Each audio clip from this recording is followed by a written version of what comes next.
نه دي.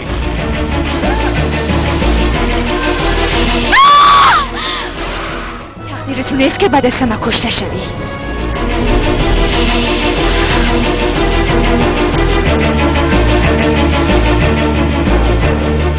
هیچ کدام از ما نمیتونه تقدیرش انتخاب کنه.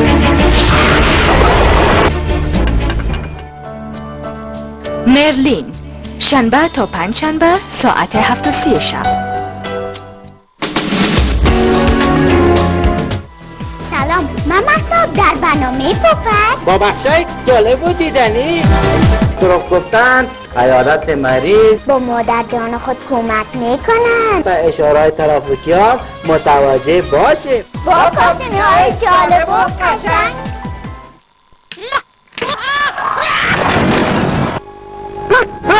او چه قسم حیوان است؟ و آموزش کاردیستی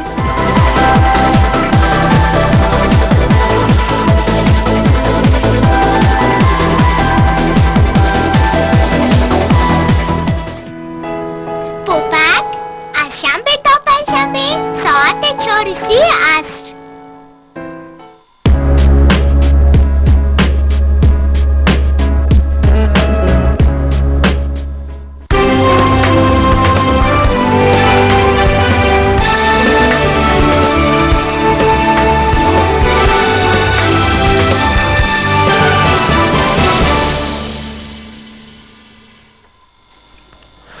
د لوبخونکي سپېڅل څښتن طلا په سپېڅل نامه د خبر هندارې د نن شپې خبري ټولګه د هېواد د څو مهمو پیښو په سرټکو باندې پیلوو. د فراه د پیښې په مخنیوي کې امنیتي چارواکي پاتې راغلي. د ولسمشر کرزي په وینا په افغانستان کې د تاوتریخوالي د پای لپاره علماو خپل مسؤلیت نه دی پر ځای کړی. په افغانستان کې د اسلام تر نامه لاندې جګړه روانه ده.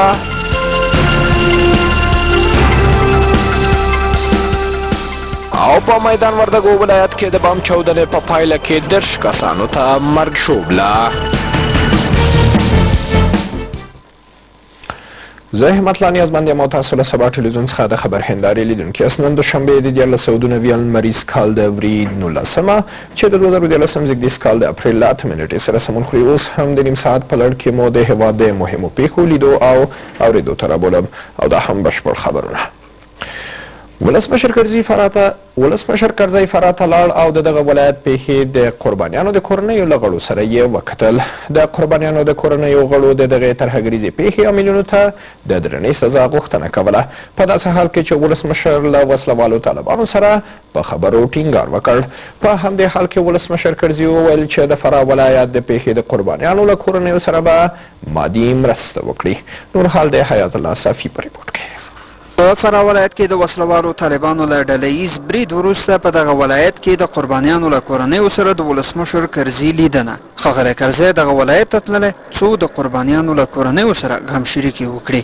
د افغانستان دښمنان هر چیرې دي، زموږ په همسایه‌توب کې دي، ګرځېدلي دي. په افغانستان کې زورور دولت نه غواړي، باقوته دولت نه او زورور دولت تر هغه پورې رانهسي تر څو سوله رانهسي.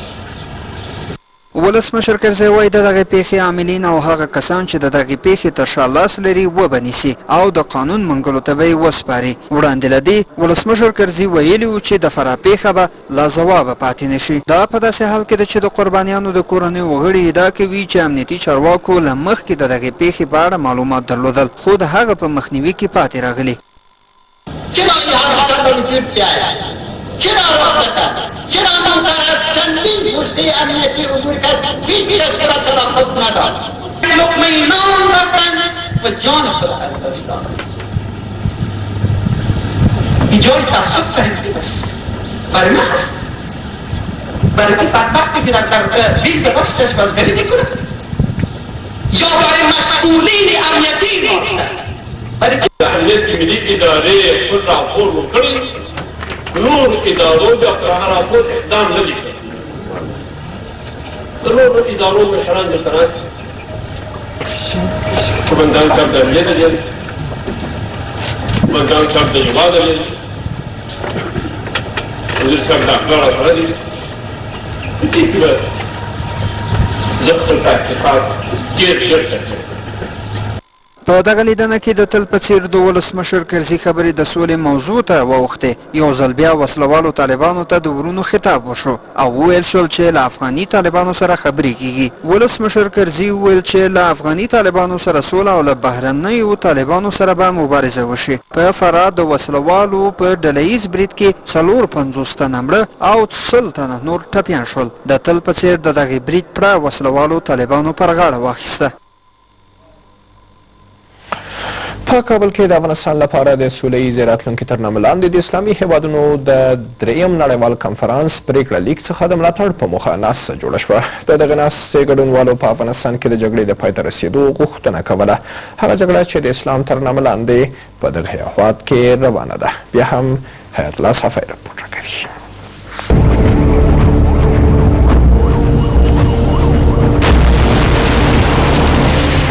افغانستان هغه هیواد دی چې له کلونو راهیسې پکې د جګړې ډول غږول کیږي. د اسلام تر نامه لاندې جګړه. په همدې حال کې د افغانستان لپاره د سوله ییزې راتلونکي تر نامه لاندې د اسلامي هیوادونو د نړیوال کنفرانس 3م پریکړه لیک د دولت له وسلوالو ډلو څخه غواړي څو په افغانستان کې تاوتریخوالي ته د پای ټکی کیږدي. هر گونه سوء استفاده از نصوص شرعی و اسلامی برای توجیه خشونت و عملیات انتحاری غیر مشروع می باشد و چنین اعمال را در مشروعی قانون شهر نادرست جرم و جنایت می پندارد و این جنجال را مردم افغانستان اجازه نکند. دیگر کسانی که می خواهند برای ادامه جنگ یک انگیزه وجود داشته باشند این به خاطر از او هستند که از این مسائل سوء استفاده صورت می‌گیرد. د دغې ناستې ګډونوالو د حکومت ضد وسلوالو ډلو ته ګوتڅنډنه کړې او زیاتوي چې د اسلام د علماو نظریاتو ته دې احترام وکړي او د سولې لاره دې غوره کړي. له بلې خوا د دغې ناستې ګډونوال د افغان دولت او اسلامي هیوادونو څخه غوښتنه کوي څو د استانبول د ناستې پریکړه لیک غوره وګڼي او د سولې د راوستو لپاره دې د هغې مادې عملي کړي. ما از تمام رهبران افغان هم از جانب دولت و مخالفین مسلح می‌خواهیم تا هرچه زودتر اقدامات ممکن را برای رفع مشکلات ناشی از جنگ و خشونت که مردم افغانستان هر روز از آن متحمل میشوند را روی دست گیرند. و مردم ها حضور ظاهری بکنید که اون مردم برای خدای استقامت بکنید. جایزی نیست که در اینجا غالب و مغلوب باشد. هر کسی که به این جنگ درگیر است خانه کل در این خراب میشد. خو د استانبول په ناسته کې څه تیر شول؟ د دغې ناستې ګډونوال چې له زیات شمېر اسلامي هیوادونو څخه راغونډ شوي وو افغانستان ته یې د دارالاسلام خطاب وکړ او په دغه هیواد کې ځانمرګي بریدونه او چاودنې مطلق حرام وبلل. وتلقي بها في المجهول هیڅوک نشي کولای چې ووایي افغانستان دارالاسلام نه دی. په افغانستان کې لمونځ کیږي او اسلامي قانون حاکم دی. اوس بهرنیانو هم ویلي چې افغانستان پرېږدي نو ځکه په افغانستان کې جګړه او د جګړې دوام ناجایز دی. پس غیر د ویلی شم چې افغانستان دارالحرب نه دارالاسلام دی. كيف لعاقل ان يتصور ان افغانستان ليست بدار الاسلام؟ نقاتل ونعيد نستعيد افغانستان وتبقى دار الاسلام اليس كذلك؟ په هغه ځای او هیواد کې چې مسلمانان د الله تعالی عبادت کوي دارالاسلام دی. افغانستان هم یو له اسلامي هیوادونو څخه دی. القضيه خطا لا يوجد ارتباط. دغه ناسته د مدني ټولنې په نوښت جوړه شوې وه. تر اوسه پورې په استانبول کې دا ډول ناستې جوړې شوې دي. پاسخ روشن است. خودکشی و انتحار در اسلام اجازه نیست و بالکل حرام است. این در قرآن و سنت است. من در فتوای خود در فصل کامل در این مورد توضیح دادم که خودکشی حرام است و در اسلام نیست. آنهایی که فکر میکنند که در صورت خودکشی و انتحار به بهشت میروند و 72 دختر باکره را به دست را اشتباه می کنند، زیرا آنها از طریق خودکشی به جهنم می روند و حتی به یک دختر باکره دست پیدا نمی کنند. آنها می توانند به دختران باکره جهنم برسند. افغانستان دارالاسلام دی، نه دارالحرب. د استانبول د ناستې وروستۍ پرېکړه. په میدان وردګو ولایت کې د سړک غاړې منځ چاودنې له امله لږ تر لږه 10 کسان وژل شوي او ټپیان دي. دغه پیښه د دغه ولایت د سید آباد ولسوالۍ د سلارو په سیمه کې رامنځته شوې ده. د دغې پیښې ټول قربانیان د یو مسافر وړونکي بس سپرلی دي.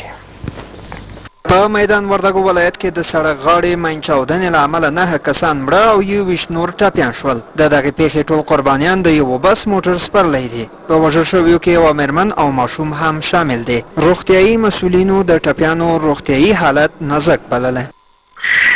په دغه کسانو کې 9 تنه چې یوه مېرمن او یو ماشوم هم پکې شامل دي شهیدان شوي دي او 19 تنه چې 4 ماشومان او 6 مېرمنې پکې شاملې دي دوی ټپیان شوي دي. په ټپیانو کې د 14 تنو روغتیایي وضع هم د اندېښنې وړ ده. دغه پیښه نن سهار رامنځته شوې. د دغې پیښې قربانیان هغه مسافرین دي چې له غزني څخه کابل ته راتلل. تر اوسه پورې هیڅ کومې ډلې د دغې پیښې پړه پر غاړه نه ده اخیستې، خو د میدان وردګو ولایت چارواکي د دغې پیښې پړه پر وسلوالو طالبانو اچوي. په افغانستان کې د ملکي وګړو د مرګ ژوبلې یو لوی لامل د سړک غاړې ماینونه دي. ملګري ملتونه وایي په افغانستان کې د ملکي وګړو د مرګ ژوبلې کچه لوړه شوې ده. دغه سازمان وایي چې تیر کال د ملکي وګړو د مرګ ژوبلې په کچه کې ټیټوالی راغلی و، خو د نوي زیږدیز کال په پیلېدو سره یو ځل بیا د ملکي وګړو د مرګ ژوبلې په کچه کې لوړوالی لیدل کیږي. په افغانستان کې د جګړې د قربانیانو ډېری برخه ملکي وګړي. د ملګرو ملتونو سازمان وایي چې د 2013 کال په پیل سره د ملکي وګړو د مرګ ژوبلې کچه لوړه شوې. روسا کال په آخر د دسامبر چې راپور تقریبا په د فبروري میاشت کې خپاره شو 15 سلنه ټیټوالی تقریبا داخلي و په هغه کې متاسفانه چې 3 میاشتې د هغې نه تېر شو او بېرته جګه سوې ده.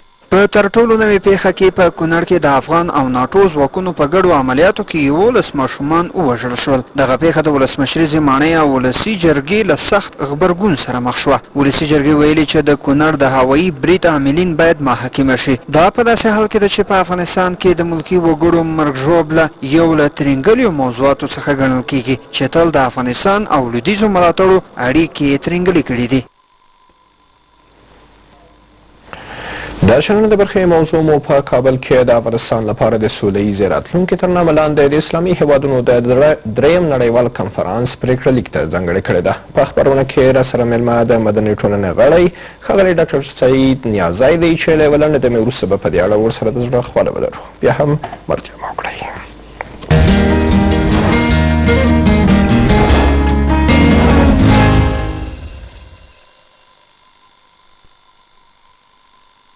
از بهترین نرخ تماس ها در افغانستان استفاده نمایید. در صورت که سیم کارت اتصالات خویش را از 12 جدی 1391 استفاده ننمودید، همین اکنون آن را استفاده نموده و از بهترین نرخ تماس ها در بدل 0.99 افغانی فی دقیقه به شماره های اتصالات و 1.99 افغانی فی دقیقه به سایر شماره های داخلی لذت ببرید. شما می توانید با ازدیاد 50 افغانی و یا بیشتر از آن به حساب خویش در هر 7 روز از این پیشکش لذت ببرید. برای دانستن واجد شرایط بودن خویش در پیام WIN نوشته و به شماره 609 ارسال نمایید. با اتصالات آینده از شماست.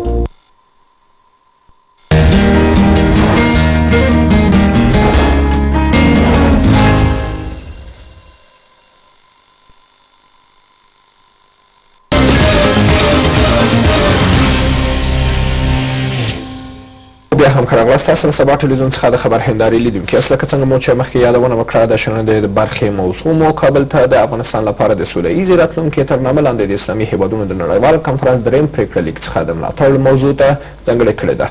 په خپرونه کې راسره مېلمه د مدني ټولنې غړی ښاغلی ډاکټر سعید نیازي دی چې په دې اړه ورسره د زړه خواله لرو. په بل کې تاسو ښه راغلاست وایم. خبرونه یې لکه څنګه مو چې په خبرونو کې هم واورېدل دا د نن په کابل کې د هغې غونډې د پریکړه لیک د ملاتړ په موخه چې کومه چې په استانبول کې جوړه شوې یوه غونډه جوړه شوه څو په حکومت او مخالفینو باندې غږ وشو چې باید هغه کوم پریکړه لیک چې په دغه ناسته کې صادر شوی دی هغه ته احترام ولري او هغه باید پلي شي. څه فکر کوئ دغه ناسته به څونه وکولی شي چې هم پر حکومت او هم پر مخالفو وسلوالو ډله باندې اغېزه پرې باسي څو له دغې پریکړه لیک څخه ملاتړ وکړي او له هغه څخه سرکارونه ونه کړي. د خدای په نامه سلام تاسو ته ستاسو درنو لیدونکو ته دغه زموږ یوه ارزو ده چې دغه پریکړه لیک په افغانستان کې پلی شي. نو په همدې هدف په همدې موخه موږ دغه غونډه جوړه کړله چې د هغه نه ملاتړ وکړو. حتی موږ دغه هیله لرو چې دغه پریکړه لیک برعلاوه د دې چې د افغانستان د دولتي او نه دولتي بنسټونو د پالیسیو یوه کړنلاره غوندې جوړیږي. د دې تر څنګ موږ غواړو چې دغه پریکړه لیک د نړیوالو په کچه ورسیږي، حتی د ملګري ملتونو په شورا کې هم تصویب شي. موږ ډېر زیات هیله لرو چې ټول د افغانستان خلک د دې نه ښه ګټوره استفاده. څه فکر کوئ ښاغلی نادل لکه څنګه چې لیدل کېږي په وار وار سره خپله د افغانستان د علماو شورا او همداراز د نړۍ د اسلامي هیوادونو د علماو غړو په استانبول کې په وار وار سره فتواوې صادرې کړي دي چې په افغانستان کې د ځانمرګو بریدونو او یا هم چاودنو ترسره کول حرام دي. اما بیا هم لیدل شوي دي چې وسلوالو طالبانو دغو فتواو او یا هم دغو څرګندونو ته کوم پام نه دی کړی. څه فکر کوئ دا ځل به دغه ناسته وکولی شي څو وسلوال طالبان په دې قانع کړي چې په افغانستان کې ځانمرګي بریدونه کوم چې دوی یې ترسره کوي دا د اسلام خلاف کار دی؟ دو خبرو ته به اشاره کوو په دې کې. اول خو دا دی چې دا یوه د مدني ټولنې چې د هغه دیني علما هم د مدني ټولنې غړي دي دا د هغوی د طرفه دا یو دولتي غونډه نه وه په هیڅ صورت، او دا یو اکادمیک غونډه وه چې په دې کې د ټول دنیا نه په استانبول کې چې کوم شوی و د ټول دنیا نه ډېر جید عالمان چې ټول د فتوا په کچه دي هغوی راټول شوي وو. دا اول ځل دی چې د افغانستان دپاره د ټول دنیا د ټول اسلامي نړۍ علما سره راټولیږي او دغسې یو پریکړه لیک امضا کوي. د بلې خوا نه خبره دې کې دی چې په افغانستان کې یو دا دی چې جنګ دی او بله خبره جنګ د اسلام د نامه لاندې دی. په دې پریکړه لیک کې دغه خبره ډېره واضح شوې ده چې که څوک جنګ کوي خو جنګ کوي، ولې د جنګ دپاره د جنګ د مشروعیت دپاره یا د جنګ د توجیه کولو دپاره اسلامي احکام دې ونه کاروي، د اسلامي احکامو نه د سوی استفاده ونه کړي. دا ډیره واضح جوته شوه چې په افغانستان کې چې کوم جنګ دی دا یو سیاسي جنګ دی، دا د قدرت جنګ دی او دا د منافعو جنګ دی. آیا په دغه ناسته کې د پاکستان له علماو څخه هم چا ګډون درلود که نه؟ بله، موږ د پاکستان نه د 5 صوبو یا د 5 ولایتونو نه یو استازي درلودلې علما چې هغوی هم اکثریت د ډاکټورا په کچه درلودله او ډېر جید عالمان وو. موږ د پاکستان بالاخره د هغوی نظریات دا چې په افغانستان کې ځانمرګي بریدونه ترسره کیږي او کله ناکله د پاکستان د علماو شوراو غړي او یا هم مشران په افغانستان کې د جهاد فتوا ورکوي، هغوی په دې اړه څه نظر درلوده چې آیا رښتیا هم همداسې ده که نه؟ د پردې تشکم بله خبره ده.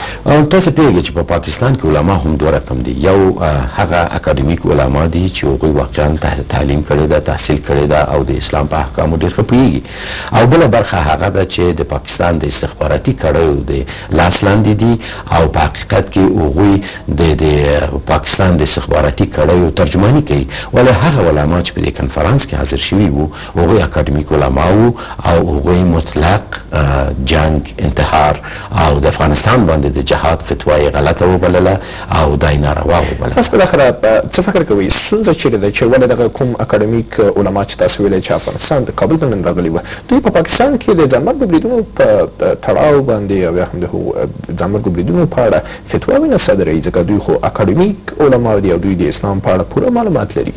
متاسفانه چې د پاکستان هغه دولتي علما چې دي دوی د پاکستان د استخباراتي کړیو د تاثیر لاندې دي او دوی نشي کولی چې فتوا صادر کړي او کوم اکاډمیک چې دي هغوی ته هم اجازه نه ورکول کېږي. هغوی کوم ازادي چې په افغانستان کې دی هم په رسنیو کې او هم په ټولنو کې متاسفانه چې دغه ازادي په پاکستان کې نشته. باید تاسو ته دا خبره جواب کړم چې دغه علما د استانبول په کنفرانس کې راغلي وو، نه د کابل په کنفرانس کې. د کابل کنفرانس خاص ټول افغانان وو او په دې کې کوم بهرنی عالم هیڅوک نه و. پس بالاخره که چیرې بیا هم وسلوال طالبان د استانبول د کنفرانس پریکړه لیک ته غاړه کېنږدي او هغه ونه نه مني، بالاخره علماو ته دا چې د اسلامي هیوادونو علما به څه فکر کوي څه وکړي او خپله په افغانستان کې دننه علماو ته څه پکار ده چې څه باید وکړي. موږ اوس ډېر یو قوي سند په لاس لرو چې په دې کې ټول د عالم اسلام ډېر جید علما دې پته امضا کړې ده. موږ په دې امید یو چې د افغانستان خلک ودین استفاده وکړي او په خپلو کلیو بانډو کې چې کوم جنګ د اسلام د نامه تر لاندې کېږي د هغه نه مخنیوی وکړي. خو یو هغه جنګ دی چې سیاسي مخالفتونه د دولت یا د دولت د مخالفینو ترمنځ دی. په دې کې موږ کومه خبره نه لرو، دوی د خپل منځو کې جوړ شي، ولې که چېرته کوم جنګ د اسلام د نامه لاندې کېږي دغه نامشروع دی او موږ غواړو چې د افغانستان خلک پوه کړو تر څو د جنګ په مقابل کې د افغانستان خلک راغونډ شي او د جنګ په مقابل کې خپل هغه نارضایتي هم دولت ته هم هغه د دولت مخالفینو ته د وښیي. ځکه دلته یوازینی څوک چې قرباني کېږي هغه بېګناه خلک دي. تاسې وینئ چې هره ورځ 20 کسه 30 کسه په هر ولایت کې زموږ په ناحقه وژل کېږي.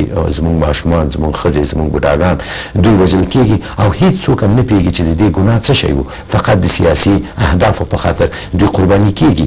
ولې دغه جنګ، دغه انسان وژنه نه باید د اسلام د نامه تر لاندې شي. لکه څنګه غواړم ښاغلی نیازی ډېر لنډ وپوښتم، لکه څنګه چې لیدل کېږي د افغانستان د زیات شمېر وګړو البته علمي کچه ډېره ټیټه ده، د زده کړې کچه هم ټیټه ده او دا چې د اسلام تر نامه لاندې په افغانستان کې دا جګړه هم تر اوسه پورې غځېدلې ده، یوازینۍ وجه یې همدا ده. څه فکر کوئ دا چې اوس په ډېرې سیمو کې طالبان، وسلوال طالبان په خلکو باندې اغېزه پرې بسلې ده، آیا فکر کوئ چې دغه کومه څرګندونه چې تاسو وکړه چې خلکو ته به دا ور ورسوئ دا به په خلکو باندې ډېر زر تر زره اغېزه وښندي؟ یقینا ځکه چې هغه څوک چې راځي دوی ته د جنګ مشروعیت وایي هغه هم یو ملا دی او نن چې د جنګ د عدم مشروعیت غږ راوچتوي دا هم یو عالم دی چې د جومات مولوي دی یا د جامع جومات مولوي دی او یو د دین عالم دی.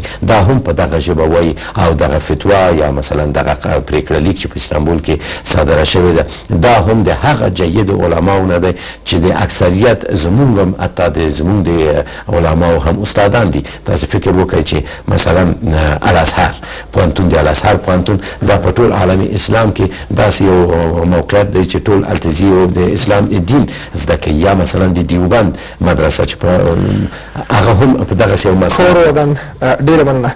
د لومړنیو له ښاغلي ډاکټر سعید نیازي د مدني ټولنې له غړي څخه یوه نړۍ مننه کوو چې د نن شپه د شننې په برخه کې له موږ سره وه او دا هم د یو شمېر کورنیو او بهرنیو ورځپاڼو د غورچاڼ برخه چې زموږ همکار حیات الله صافي چمتو کړې ده په ګډه سره ګورو.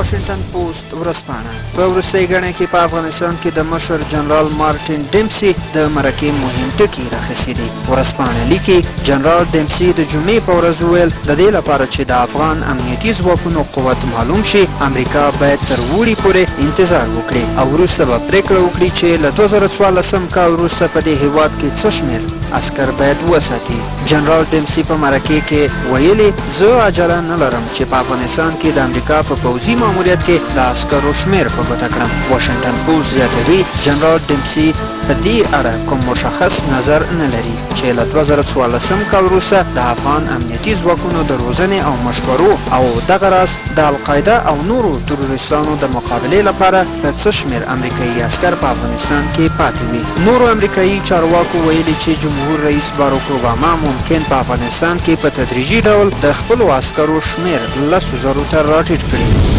د ډیلی بیسټ مجلې په وروستۍ ګڼې کې څو وزیران د شمالي ټلوالې اوار د لوبې منځ کې په ولسي جرګه کې د شمالي ټلوالې په ملاتړ یوه ډله تورنه شوې چې په جرګه کې د خپل نفوذ په مټ حکومت او پارلمان له بدنامۍ او بحران سره مخامخ کول غواړي. په جرګه کې دننه او هم د جرګې د باندې د ځینو وزیرانو د برخلیک په اړه مشخصې ډلې کار کوي، مهم معلومات لیک کوي، توطیې جوړوي او یوه ډله وکیلان چې زیاتره یې مېرمنې دي د پیسو د ترلاسه کولو لپاره لوبه ګرمه ساتي.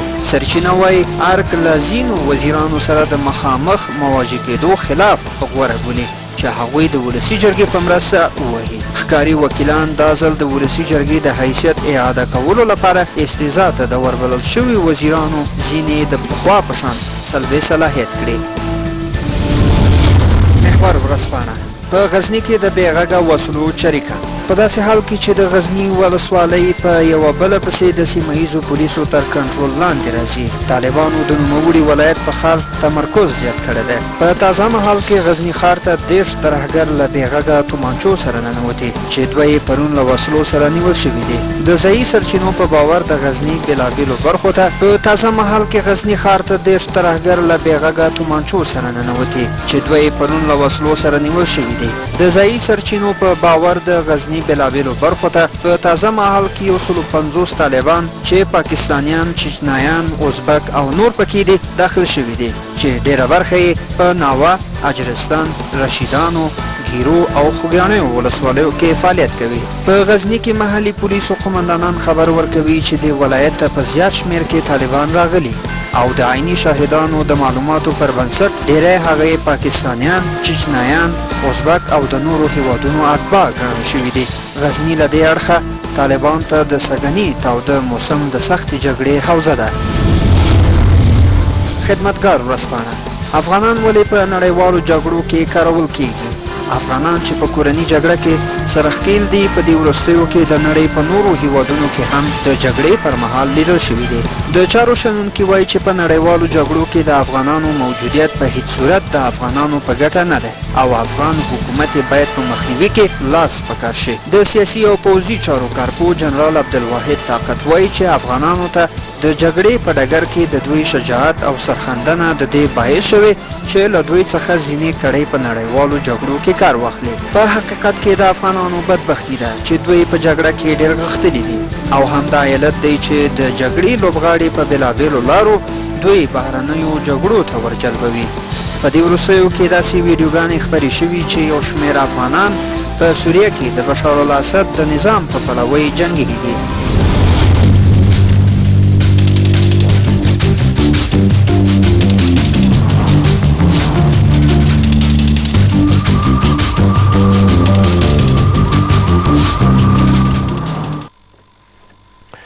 له حیات الله صفي څخه په مننې چې د ورځپاڼو د غورچاڼ برخه یې راواوروله. اوس هم د هېواد یو شمېر سیمو د هوا حالاتو په اړه معلومات زموږ همکار وړاندې کوي.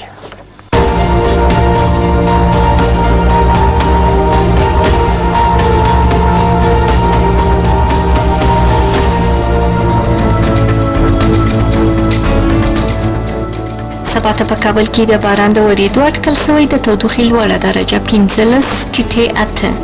هرات باراني د تودوخې لوړه درجه 20.12. جلال آباد باراني د تودوخې لوړه درجه 24.14. کندهار یو څه وریځ د تودوخې لوړه درجه 22.14. مزار شریف میانه وریځ د تودوخې لوړه درجه 23.12. او په پای کې فراه یو څه وریځ د تودوخې لوړه درجه 28.0. درنو لیدونکو ورو ورو د خبر هندارې د پای شیبو ته نږدې کیږو. اوس هم په تلو تلو کې یو ځل بیا د څو مهمو خبرونو سرټکي واورئ. د فراه د پیښې په مخنیوي کې امنیتي چارواکي پاتې راغلي. د ولسمشر کرزي په وینا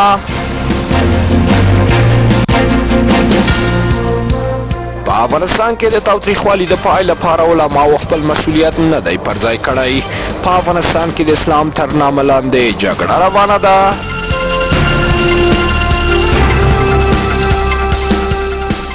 او په میدان وردګو ولایت کې د بم چاودنې په پایله کې 10 کسانو ته مرګ ژوبله.